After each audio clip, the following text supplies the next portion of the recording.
Учениците от СОУ Христо Смирненски, град Койнаре, използваха празничните дни, за да направят поредната си публична изява по проект «Учим и творим заедно» и проект «Успех».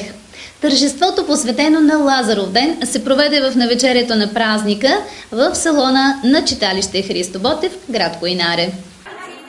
Гости на празника бяха кмета на град Койнаре Данаил Тоновски и директора на Обединено детско заведение «Пролет» в Койнаре госпожа Митка Кръстева.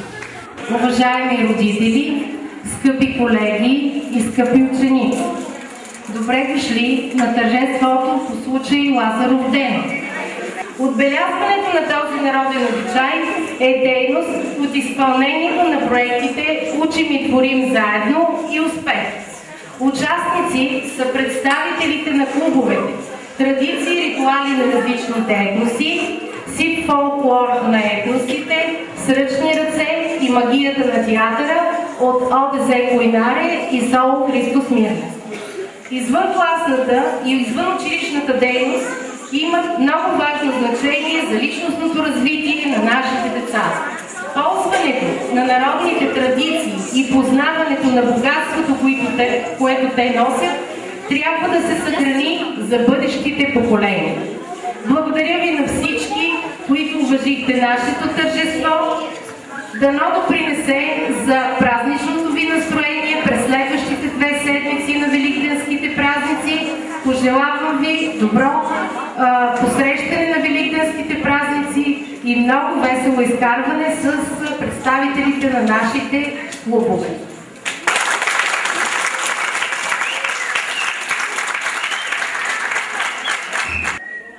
През създаването на обичая лазаруване е част от дейностите, заложени в новия училищен проект «Учим и творим заедно» по оперативна програма «Развитие на човешките ресурси», който е на стойност 81 000 лева.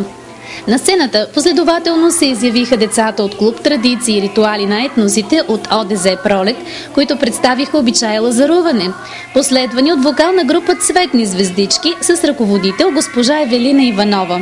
Още сценични интерпретации на лазарския обичай представиха учениците от 2 клас, а учениците от клуб «Традиции и ритуали» с ръководител госпожа Поля Нешовска играха за всички присъстващи кръстни български хора.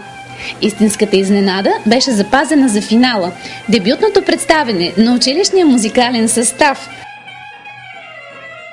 За първи път пред публика свириха деветокласникът Елвис Валериев и Милен Максимов от 6 клас, а на тарамбуката беше Ричард Динков от 7 Б. Но най-впечатляващото бе, че останалите музиканти бяха техните родители. Един успешен модел за съвместна работа между семейството и училището.